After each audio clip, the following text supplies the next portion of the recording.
Hi everyone, it's Sophie from Shut Eye here. Good to talk to you again.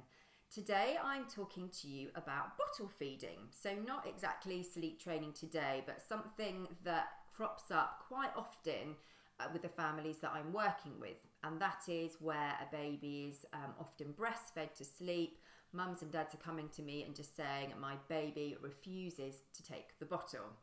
And a lot of these families are either wanting to just get a bit of a break from breastfeeding, whether that's over the night time or just at the end of the day, so their baby just taking one bottle, or completely weaning, that they're kind of done their journey with breastfeeding and they're ready to move on from that. Or a really common one is where mum's going back to work and she's panicking because the only thing baby is eating is breast milk from her and is completely refusing to take a bottle.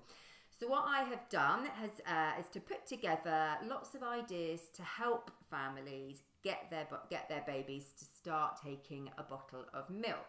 And I've got 3 top tips for you today. So the first one is really and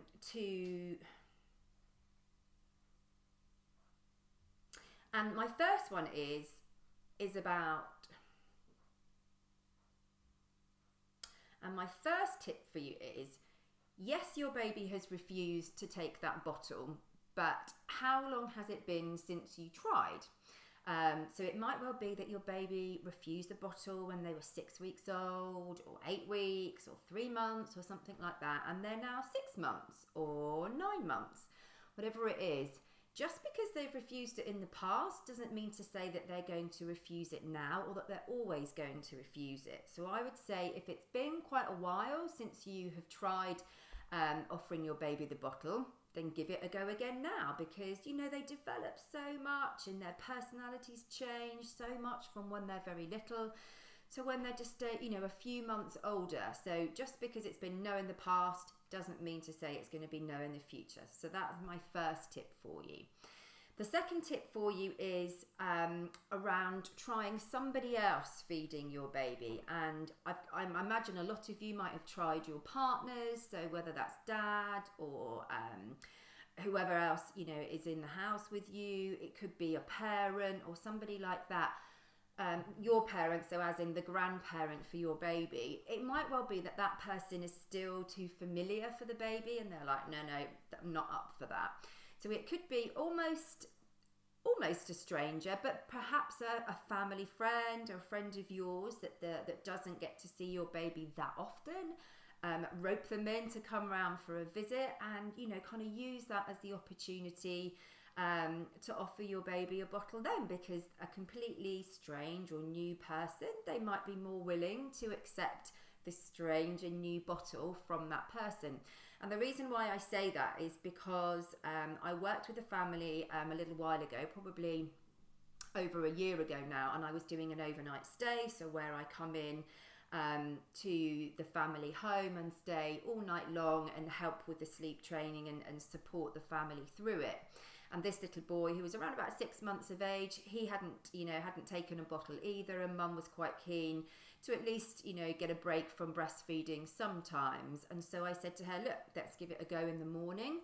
When he wakes up, I'll offer him the bottle and see what happens. And mum had expressed some breast milk. And so when we got up in the morning, we'd had a fairly decent night, that first night of sleep training. And he accepted the bottle from me, and he happily guzzled down that milk. So, he hadn't done that for a while. Mum and dad hadn't tried. So that's kind of incorporating the first tip for you as well. But yeah, he kind of, yes, I was a stranger. I'd been there all night and I'd met him the night before and, we'd played and some stuff like that. But I was pretty much a strange person to him. So that's my second tip. Rope somebody in who doesn't see your baby too often to see if they will accept the bottle from them. And the third tip that I've got for you today is really around mums that are going back to work, because I know that must feel like an enormous pressure. One, especially if it's your first baby, or even second, third baby, when you've spent all that time with them, maternity leave is coming to an end, so you feel a little sad about that. You're anxious about, I imagine, who's going to be looking after them, the nursery setting, the childminder, grandparents, or whatever. without adding even more anxiety with the fact of how is my baby going to take their milk when I'm not around. And my big tip here is to not feel too anxious about it. So yes, the worst might happen, which is your baby might flatly refuse to have milk from the bottle from whoever's looking after them. But I imagine most children, if you're going back to work, probably the children are going to be over 6 months, so they would be weaned to some extent. So they will be perhaps eating some food, so they're completely not going to starve.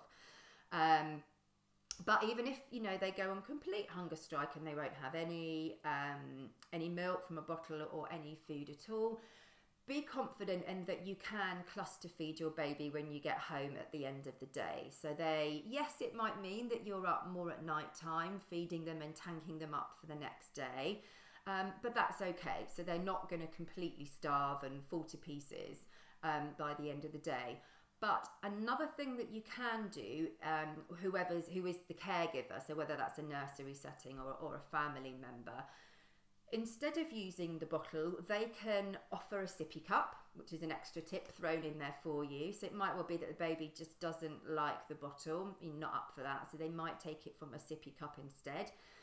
If they're not kind of old enough to take the sippy cup, then you can offer it to them on a spoon. So it might well be that you can get some milk into them just by spoon feeding them. Yes, it's going to take a bit longer, but that's going to relieve your anxiety knowing that some milk is actually going in.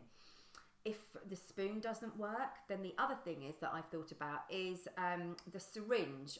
So a syringe that you use, or the plunger that you use on medicine, so like the Calpol and things like that.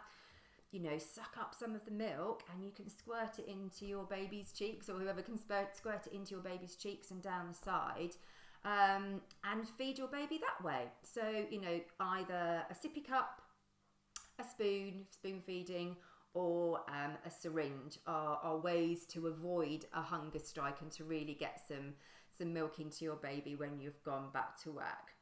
So I hope those tips are useful for you. I have lots more, and I've actually put together a guide for you. So I've put together a guide called 20 Ways to Get Your Baby to Take a Bottle. So those 3 tips that I've given you are taken from that guide, and if you're interested in getting your hands on that, you can get that at shuteye.co.uk/guides, and it's just £1, only £1. 20 different ways for you to get your baby off of your boobs, either permanently or just giving you a bit of a break, and to help them take a bottle. So yeah, like I say, shuteye.co.uk/guides, and it's just £1. But I hope you found that useful, and I'll speak to you again soon. Bye.